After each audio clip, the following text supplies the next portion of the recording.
mengucapkan salam sejahtera.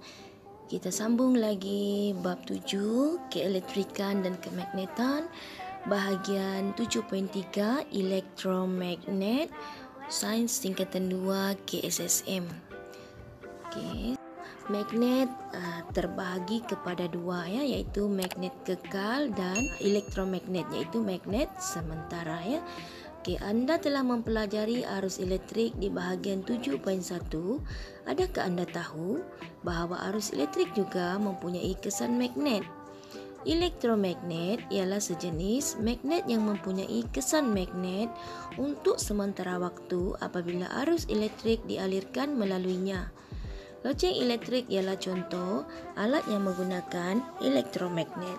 Lihat gambar foto 7.17 di sebelah kanan. Corak medan magnet yang terbentuk bergantung pada bentuk konduktor yang digunakan. Sebagai contoh, garisan-garisan medan magnet yang dihasilkan oleh dawai lurus, dawai gelung berbentuk bulatan sepusat. Garisan medan magnet lebih rapat di kawasan yang mempunyai medan magnet yang lebih kuat.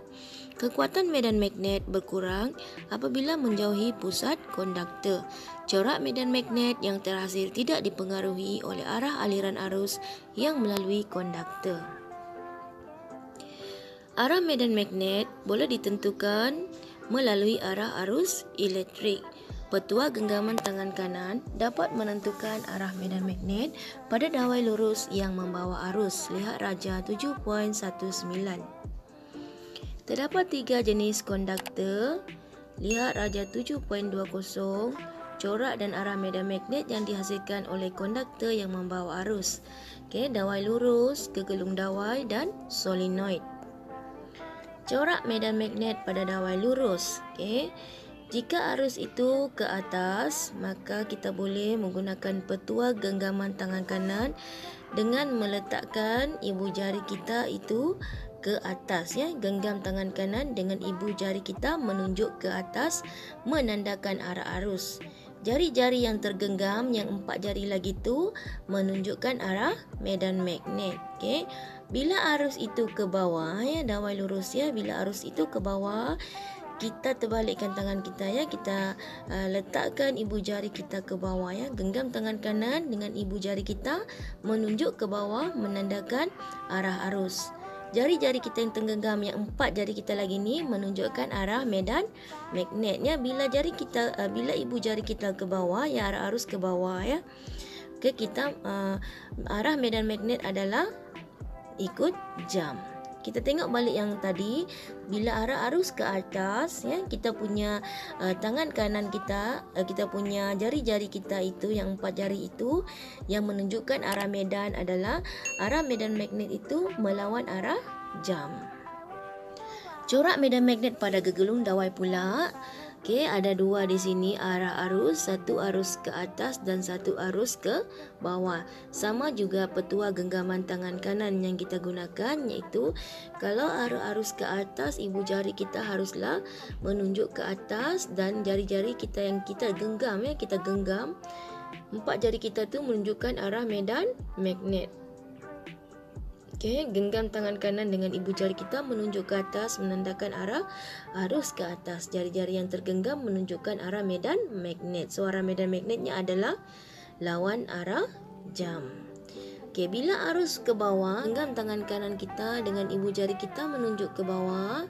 Okey, menunjukkan arah arus adalah ke bawah. Jari-jari lain yang 4 jari itu lagi menunjukkan arah medan magnet, ya. So, menunjukkan arah medan magnet mengikut arah jam. Okey. Corak medan magnet di tengah gelung adalah lurus, manakala di kedua hujung adalah bentuknya melengkung, ya. Jadi petuanya masih sama, petua genggaman tangan kanan dengan dawai lurus. Okey, corak pada solenoid ini berlainan sedikit, ya. Cara kita memegang, cara genggaman tangan kanan kita adalah bentuk mengufuk, ya, seperti dalam gambar ini, ya. Okey, Solenoid. Apa itu solenoid? Solenoid merupakan wayar yang dililit menjadi satu gegelung yang terdiri daripada gabungan beberapa lilitan wayar yang dililit mengelilingi suatu teras yang berlogam menghasilkan suatu medan magnet apabila arus elektrik dialirkan melaluinya Lihat contoh solenoid dan teras besi. Okey, di manakah medan magnetnya? Medan magnetnya adalah sama macam medan magnet kekal utara selatan. Okey, kutub magnet yang wujud hasil medan magnet pada solenoid boleh ditentukan melalui arah pengaliran arus pada solenoid. Petua, masih lagi kita menggunakan petua genggaman tangan kanan. Tapi ibu jari kita bukan menunjukkan arus seperti dawai lurus dan gegelung dawai. Dalam solenoid, ibu jari kita itu kita genggam tangan kanan kita, ibu jari kita itu menunjukkan arah kutub utara, manakala 4 jari lagi, jari lain yang tergenggam itu menunjukkan arah arus untuk solenoid. Okey, info sains. Kekutuban solenoid dapat ditentukan dengan memerhatikan arah aliran arus. Arus yang mengalir mengikut lawan arah jam ialah kutub utara, manakala arus yang mengalir mengikut arah jam ialah kutub selatan. Kita genggam tangan kanan kita secara mengufuk tengok gambar di sebelah.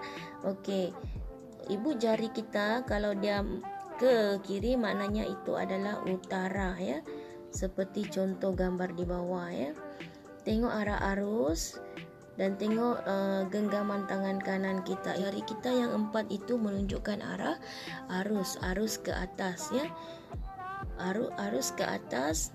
Jadi kita tahu kedudukan utara adalah ibu jari kita Di mana ibu jari kita, di situlah utara. Jadi medan magnetnya sama macam magnet bar medan magnetnya adalah keluar dari utara masuk ke selatan Okey, begitu medan magnetnya seperti yang cikgu tunjukkan dalam gambar ini.